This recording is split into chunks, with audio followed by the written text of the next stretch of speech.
What's up, guys? Today we're going to look at some wiring. I'm going to show you guys what you're going to need for a Honda swap into the CRX for a B series. It's not going to be all encompassing because every build is going to be different. Every jumper harness you use is going to have different wiring, so I'm not going to show you guys what you need to do, but I'm going to show you what you guys need. But first, we got an oil change to do. So we're going to go ahead and get started on the oil change on the Murica Mobile and get that out of the way before we start anything else.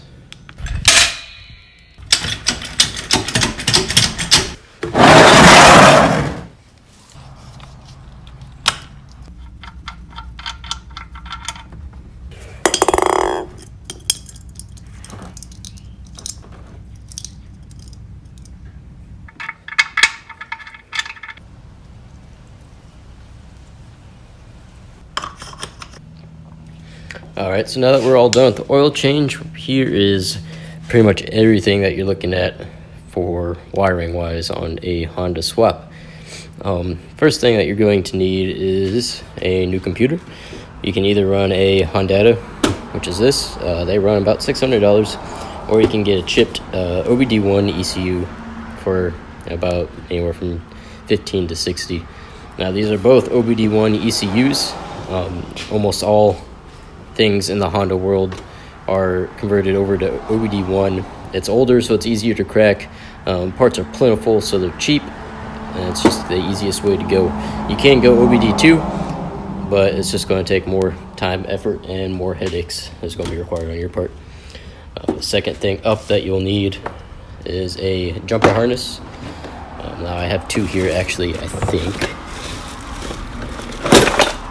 So this is an OBD2 to OBD1 jumper, and then this is an OBD0 to OBD1 jumper. And since the CRX is an OBD0 car, which means it's a 88 to 91, it has a jump up to the OBD1 ECU versus the OBD2 one has a jump down. But either way, they make these on eBay. You can either do it yourself or you can buy them for like $15, which is what I suggest. Moving on, you're going to have a sub harness in your jump from an OBD0 to OBD1. This is things for knock sensors, 4-wire O2 sensors, VTEC solenoids. All of that wiring is in this sub harness that comes with your jumper harness. Now this here is not something that you have to do. This is a bulkhead connector. I'm running this through the firewall because I just think it looks a little bit cleaner, and I didn't really want loose wires hanging out everywhere going to the O2 sensor and the VTEC solenoid and everything. But to each their own. Do it however you want to, because it is tricky. Here is the main meat and potatoes of everything. This is the CRX wiring harness out of CRX. It is spliced with a GSR harness, which is what the B18C is out of. Now, like I said, every build is different, and every jumper harness you get is going to be different, so I'm not going to tell you guys exactly what I did because it could be wrong for a lot of you guys.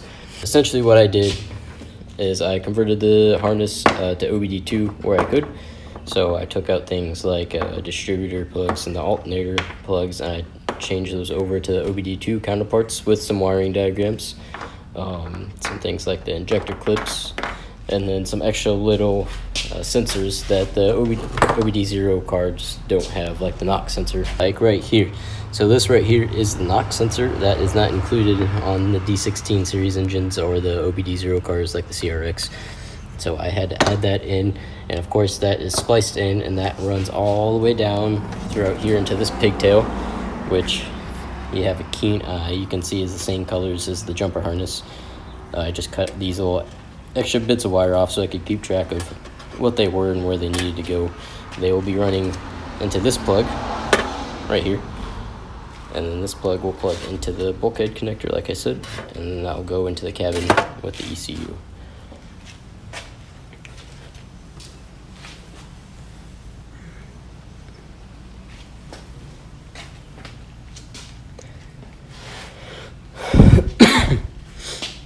So just to recap, it's pretty simple.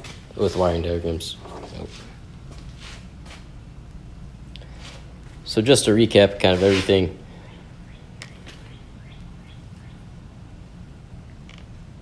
Now, if this is your first harness build or first engine swap ever, I highly suggest you do it on a Honda because they're almost like Legos. Everything is very easy to swap over. The wiring diagrams are very easy to follow. So now I'm going to give you guys a look into both of these ECUs. They're just a little bit different. So this one is chipped, and then this one is socketed for a Honda, even though it does not have the S300 software in it yet. So let's go ahead and get these covers off, and I'll show you guys what's inside.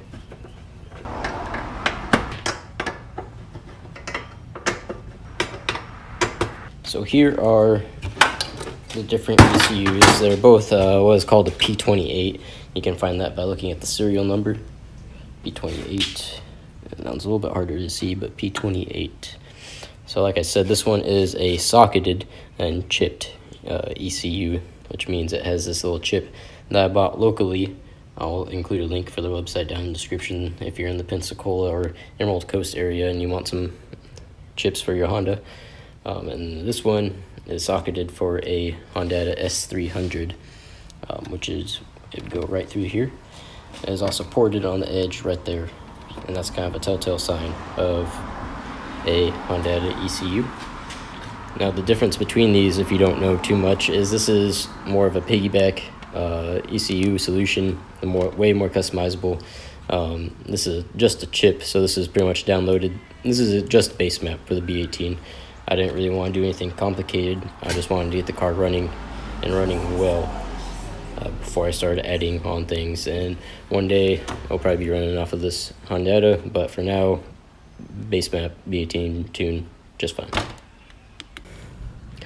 Alright, so now that you know what you need as far as your wiring, let's talk about the tools you're going to need to be able to create your own harness.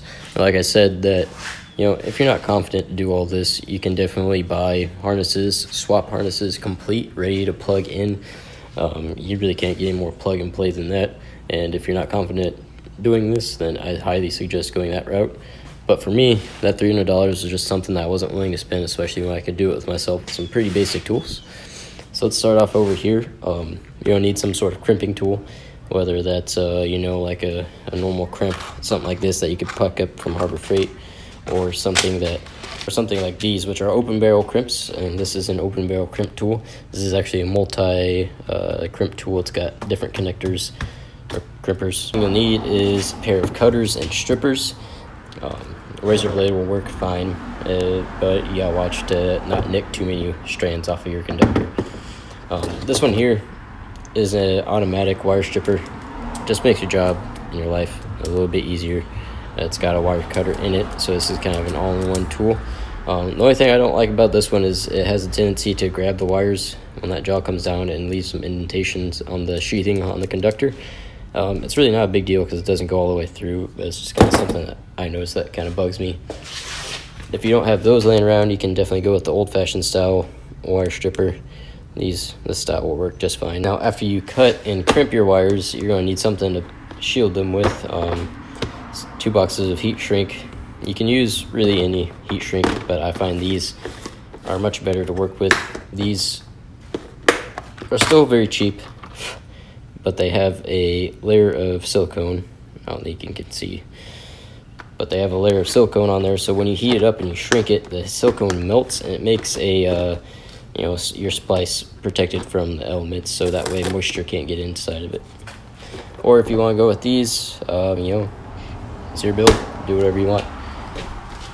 You'll need something to shrink this heat shrink. So this is a Dremel tool.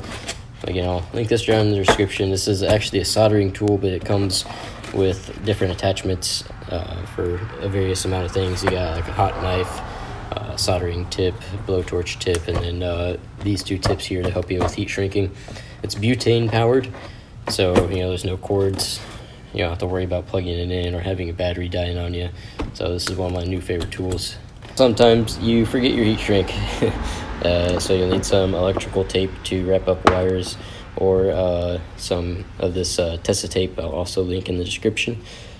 It is it's a harness tape. It's not meant to be, you know, replacing electrical tape. So this is it's like it's a cloth woven tape. It's what German manufacturers use on their wiring harnesses, especially inside the cabin. So when they're knocking around with vibrations and everything, you don't hear the wires knocking around. And last but not least, you're gonna need a multimeter of some kind. Now this is multimeter. Extremely basic tool. I mean, this is off of Amazon too. It's not really hard to use. I'm not going to include, you know, a description on how to use it. If you'd like to figure out how, I'm sure there's tons of videos on YouTube to help you out with that. But the main use of this when you're building a harness is to check resistance on the different sides of your conductors, or whenever you pin a plug like this, so that way you can check to see if you have continuity through your pins to your wires. That just helps you out with a little bit of assurance that everything is going to work well. You know, wiring is one of those things that, you know, as long as you have the right material, your reference material, and the right tools, it's a pretty easy job. I don't think it's too complicated, and there's definitely a wealth of knowledge throughout the forums and online. Anyways, I think that's all I got for you guys today. So see you next time. Bye.